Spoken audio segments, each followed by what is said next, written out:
பிரச்சனையும் தாண்டி அங்கே அது அங்கீகாரம் ரத்து செய்யப்பட்டிருக்கிறதா இல்லையா என்று கூட தெரியாமல் தொடர்ந்து பிள்ளைகளை படிக்க வைக்கக்கூடிய பெற்றோர்களுக்கு இதில் என்ன பொறுப்பு இருக்குது? அவங்களுக்கு எந்த பொறுப்புமே இல்லைன்னு தள்ளிட முடியுமா? இல்லை, அதாவது எல்கேஜி யூகேஜி ஜாயின் பண்ணுறதுக்கு முன்னாடியே வந்து ஸ்கூல் கேட்டில் வந்து 6 மாதத்துக்கு முன்னாடியே இருந்து அப்ளிகேஷன் வாங்குற ஒரு செட்டு இருக்காங்க. எல்லா பெற்றோர்களும் அது மாதிரி கிடையாது.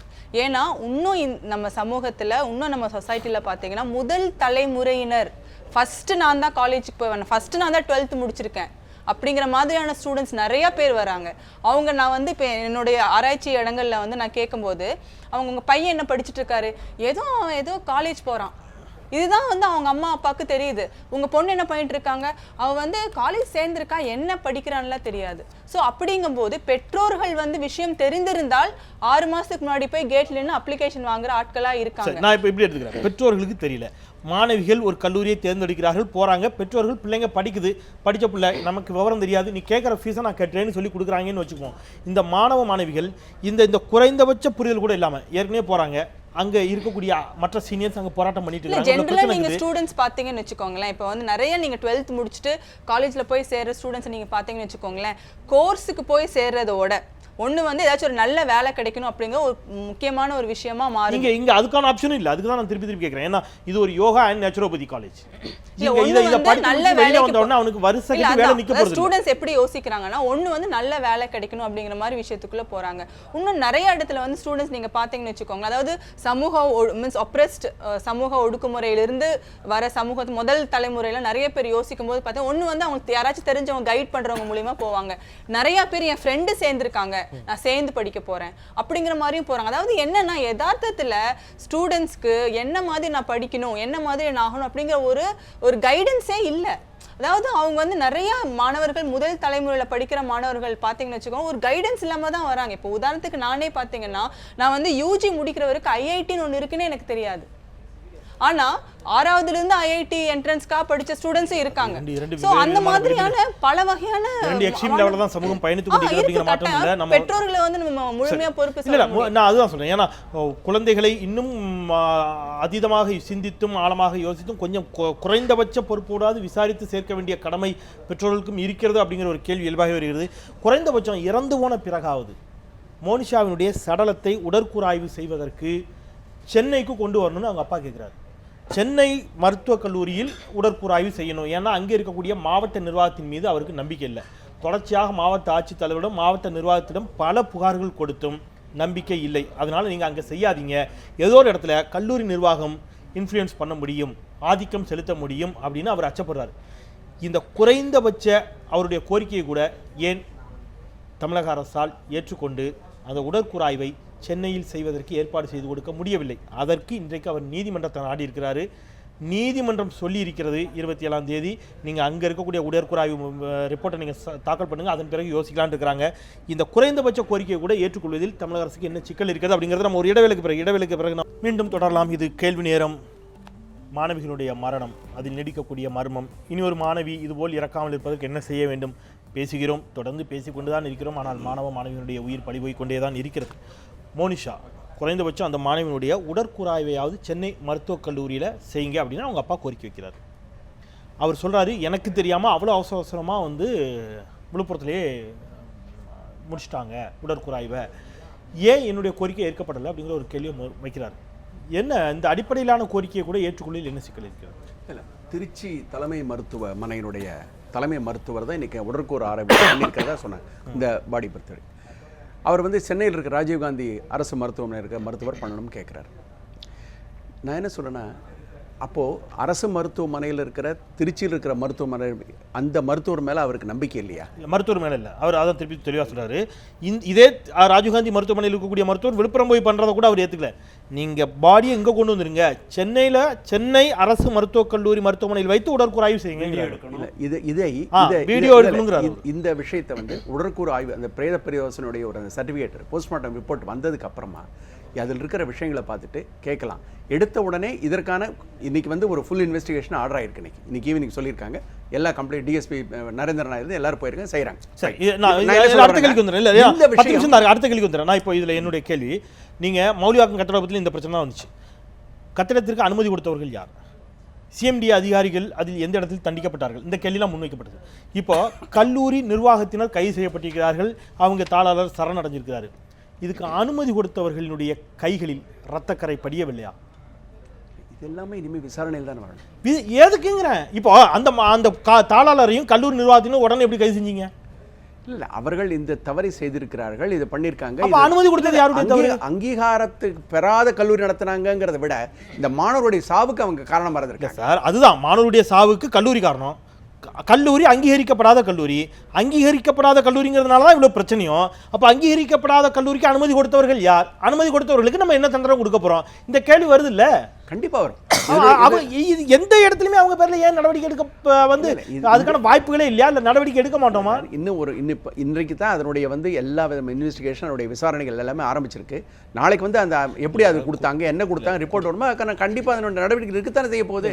குறைந்தபட்சம் நான் என்ன சொல்றேன், இப்போ அனுமதி கொடுக்கப்பட்டு திமுக ஆட்சி காலத்துல அப்போ அட்லீஸ்ட் நீங்க இந்த மாதிரியான விஷயங்கள் ஒரு அரசியல் காரணத்திற்காக கூட இந்த இடங்களில் இரண்டு ஆட்சியாளர்களுமே, இரண்டு அரசுகளுமே அரசியல் காரணங்களுக்காக கூட இந்த மாதிரியான விஷயங்கள்ல என்ன சொல்றது, இந்த மாதிரியான விஷயங்களை கூட நீங்க அரசியல் காரணங்களுக்காக கூட சரியான நடவடிக்கை எடுப்பதில்லைங்கிற அதில் ஒற்றுமையா இருக்கிறீங்களோ? அரசியல் காரணங்கள் நடவடிக்கை இருக்கல. நீங்க நினைக்கிற மாதிரி எந்த காரணம் இந்த மாதிரி விஷயங்களை எடுத்தேன்னு கவிழ்த்து உடனே அவர் ஆக்ஷன் எடுத்து வைஸ் சான்சலர் சஸ்பெண்ட் பண்ணி இதெல்லாம் பண்றதுங்கிறது முடியாது. அவ்வளவு சீக்கிரம் நடக்காது. அவ்வளவு வைஸ் சான்சலர் அதுக்காக வைஸ் சான்சலர் யார் மேலும் எந்த அரசு அதிகாரிகள் நம்ம குறை சொல்லி பிரயோஜனம். அரசுகள் வச்சு அரசு இயந்திரமே நடக்குது. எல்லாமே அரசியல் நம்ம பொத்தாம் போது எல்லாத்தையும் குறை சொல்லிட முடியாது. அரசியல் நம்ம என்ன செய்ய முடியும்? இது இத்தனை வருஷமா இத்தனை வளர்ச்சிகள் இத்தனை அரசியல் வச்சுதான் நடந்திருக்கு. அது திமுக ஆட்சியாக இருக்கட்டும், அதிமுக யார் வேணா இருக்கட்டும். ஆனா அரசு அதிகாரிகள் வச்சுதான் பண்ணிருக்கோம். அரசியல்களை பொத்தாம் போது எல்லாத்துக்கும் நம்ம குறை சொல்லிட முடியுமா? இனிமேல் அதற்காக அவங்க செஞ்சதெல்லாம் தான தர்மமா? அவங்களுடைய கடமை சார். தான தர்மம் இல்ல, நான் என்ன கேக்குறேன், கடமை. அதுக்கு நீங்க வெயிட் பண்ணுங்க. இல்ல இல்ல, அவர்கள் மக்களினுடைய வேலைக்காரர்கள், மக்களுடைய வரி பணத்தில் மக்கள் அவர்களுக்கு ஊதியத்தை கொடுக்கிறார்கள். மக்களுக்கான கடமையை அவர்கள் செய்கிறார்கள். கடமையை தவறுகின்ற பொழுது தண்டிக்கப்பட வேண்டும். கடமையை செய்வதில் பெருமிதம் அதற்கான கால நேரங்களை கொடுக்கணும். நீங்க எடுத்தோன்னே இன்னைக்கு வெடிச்சாச்சு முடிஞ்சது, இன்னைக்கு ஈவினிங் என்கொயரி பண்ணியாச்சு, நாளைக்கு சஸ்பெண்ட், சீக்கிரம் நல்ல நேரம் வரும். உங்ககிட்டயும் அதே கேள்வி தான் நினைக்கிறேன். இந்த ஆட்சி அந்த ஆட்சி இல்லை, எந்த ஆட்சி காலத்திலுமே அதற்கு அனுமதி. நீங்கள் கொட்டகை எரிந்து 93 சிசுக்கள் குழந்தைகள் பலியான சம்பவத்தில் கூட கல்லூரியின் மீது அந்த பள்ளியின் மீது நடவடிக்கை எடுக்கப்பட்டது, அதெல்லாம் ஒரு பக்கம். ஆனால் அதற்கு அனுமதி கொடுத்தவர்கள் யார்? அவர்கள் மீது என்ன மாதிரியான நடவடிக்கை எடுக்கப்பட்டது? அதன் பிறகு அந்த வழக்கு விடுதலை செய்யப்பட்ட பொழுது அந்த குடும்பத்தினர் கதறி அழுதவை நம்ம பார்த்தோம். அப்போ இதில் எல்லா இடத்துலையுமே இதற்கு அனுமதி கொடுக்கக்கூடிய அரசு அதிகாரிகளோ அல்லது அன்றைக்கு அந்த துறையினுடைய அமைச்சர்களோ எந்த வரலாற்றில் எந்த இடத்துலையும் தண்டிக்கப்பட்டதாகவே இல்லை அப்படின்னு சொன்னால் இது என்ன மாதிரியான ஒரு இல்லை? நீங்கள் அடிப்படையாக சில விஷயங்களை புரிஞ்சுக்கணும். நண்பர் அதுக்கு முன்னாடி நண்பர் கஜேந்திர பாபு அவங்க சொல்லும்போது சொன்னாங்க 2008 2011 செஞ்சாங்கன்னு. எனக்கு தகவல் என்னன்னு கேட்டிங்கன்னா, இந்த 2008 உயர்நீதிமன்றம் தடை கொடுத்தோடனே திராவிட முன்னேற்ற கழக அரசு அதுக்காக டிவிஷன் பெஞ்சில் போய் அப்ரோச் பண்ண பொழுது அதை அந்த தடையை ரத்து பண்ணி நடவடிக்கை சரினாங்க. ஆனால் உச்சநீதிமன்றத்தில் போயிட்டு 2012 அதுக்கு அந்த தடந்து நீதிமன்றத்தை உச்சநீதிமன்றம் போயிட்டு 2011 முடிஞ்ச பிறகு இவங்க என்ன செய்கிறாங்கன்னு கேட்டிங்கன்னா, அந்த தடை வந்துட்டு இருக்கும்போது உங்களுக்கு தெரியும் நீதிமன்றங்களை எவ்வளோ சீக்கிரம் கேஸ் வரும்னு சொல்லிட்டு, அந்த சூழலில் இவங்க என்ன செய்கிறாங்க, இந்த ஜான்சி சார்லஸ்ன்னு ஒருத்தவங்க எடுத்த அந்த நடவடிக்கையில் இதுவும் அற்ப குற்றச்சாட்டுகளாக இருக்குதுன்றதை அடிப்படையாக வச்சு உச்சநீதிமன்ற தடை வாங்கி அந்த கல்லூரி நடந்துட்டு இருக்குது.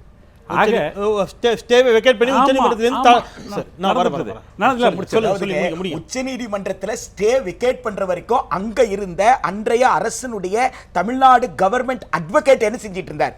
இது அவர் வாதத்துல இது மக்களுக்கு வைத்தியம் பார்க்கக்கூடிய டாக்டர்களை சொல்லிக் கொடுக்கிற காலேஜ், இது இதை இப்படி எல்லாம் எடுத்துக்க முடியாது என்று வாதிட்டாரா? அந்த கவுண்டர் அஃபிடவிட் அவர் கொடுக்க முடியுமா? நீதிமன்றங்கள்ல போய் கிரிமினல்ஸ் தப்பிக்கிறாங்கன்னா தப்பிக்க விடுவது அரசு அட்வொகேட் சைலன்ஸ். இன்றைய தினம் கூட பாத்தீங்கன்னா அது ஆட்சியாளர்களுடைய அனுமதி இல்லாமல் அரசு அட்வொகேட் அங்க நிக்கிறது இல்ல. இன்றைய தினம் கூட மரியாதைக்குரிய சத்யநாராயண பெஞ்ச் முன்னாடி அவங்க செகண்ட் ஆட்டோப்சி கேட்கறாங்க.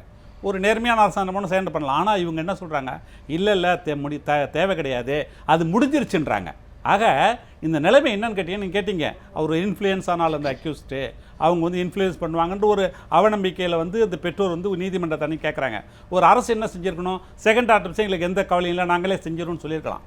ஆனால் அதை எதிர்த்து அரசு இன்றைக்கி ஃபைல் பண்ண தான் இவங்க ஸ்டேட்டஸ் ரிப்போர்ட் கொடுங்க, அது வரைக்கும் பண்ணாதீங்கன்னு சொல்லுது. நான் என்ன சொல்ல வரேன், இது மட்டும் தனியாருக்கு மட்டும் இல்லை, அரசு கல்லூரிகளில் கூட இப்போ எங்கள் திருவொற்றியூர் பகுதியில் எடுத்துக்கிட்டிங்கன்னா ஒரு அரசு கல்லூரின்னு நம்பி ஆரம்பித்தாங்க. அந்த எந்த விதமான ஒரு துவக்கப்பள்ளியை வந்து அரசு கல்லூரின்னு வச்சு பட்டமளிப்பு விழாவும் நடத்தி முடிச்சிருக்காங்க. நான் சொல்றது தனியார் பள்ளிகளுக்கு மட்டுமல்ல, அரசு பள்ளிகளும் இதோட மிக மோசமான நிலையில் இருக்கிறது. நீங்க திறந்த மனதோடு ஒரு பதில் சொல்லுங்க. கடந்த ஆட்சியில் எடுக்கப்பட்டிருக்கிறதா அப்படிங்கிறது ஒருவேளை நாளைக்கு நீங்க ஆட்சிக்கு வருவீங்கன்னு சொல்றீங்க. நீங்க வந்தாலும் சரியா அவங்க வந்தாலும் சரியா, நான் அந்த வாதத்துக்குள்ள போல. யார் ஆட்சிக்கு வந்தாலும் உங்களால வந்து இந்த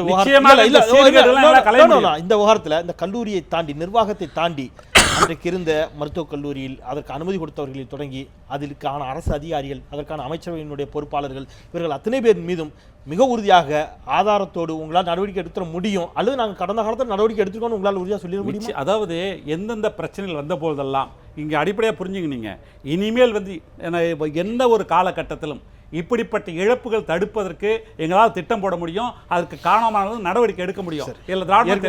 ஏற்கனவே கும்பகோணம் தீவிபத்தில் கடுமையான நடவடிக்கை எடுத்தீர்கள், அதை வரலாறு பார்த்தது. எது சொல்லுங்க? கும்பகோணம் தீவிபத்தில் நாங்க நடவடிக்கை அதிகாரிகள் உள்ள போனாங்க. பாருங்க, யாராருக்கு அனுமதி கொடுத்தார்களோ அதுக்கு அமைச்சர் வரைக்கும் நீங்க அடிப்படையா புரிஞ்சுக்கணும். அமைச்சர் வரைக்கும் வராது அனுமதிக்கு, நீங்க புரிஞ்சுக்கணும். அது சிஓட போயிடும், அவருக்கு சாருக்கும் தெரியும். சிஓ டைரக்டரோட போயிடும். அமைச்சருக்கு போய் அனுமதி, பள்ளிக்கு அனுமதி அவசியம் கிடையாது. அவங்க வந்து அடிப்படையாக கல்வி விழுக்காட்டில் கல்வி கொஞ்சம் அதிகரிச்சிருக்குது. 70% இருந்தாங்க அவங்க ஆட்சியில். எங்க ஆட்சியில் 75% பேர் கல்வி கற்றார்கள்னு சொன்னா அதுக்கு பெருமையை வந்து டைரக்டா நம்ம கிளைம் பண்ணிக்கிறோம்.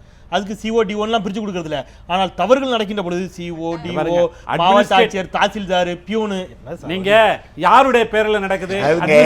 ஒரு முதலமைச்சர் தலைமையில் நடக்கக்கூடிய அமைச்சரவை கூட்டத்தில் உயர்கல்வி அமைச்சர்கிட்ட, சுகாதாரத்துறை அமைச்சர்கிட்ட எத்தனை கல்லூரிக்கு அனுமதி கொடுத்திருக்கீங்க என்று முதலமைச்சர் கேட்கவே மாட்டாரா? அப்படி ஒரு அஜெண்டா போன ஆட்சியிலும் கிடையாது, இந்த ஆட்சியிலும் கிடையாதா?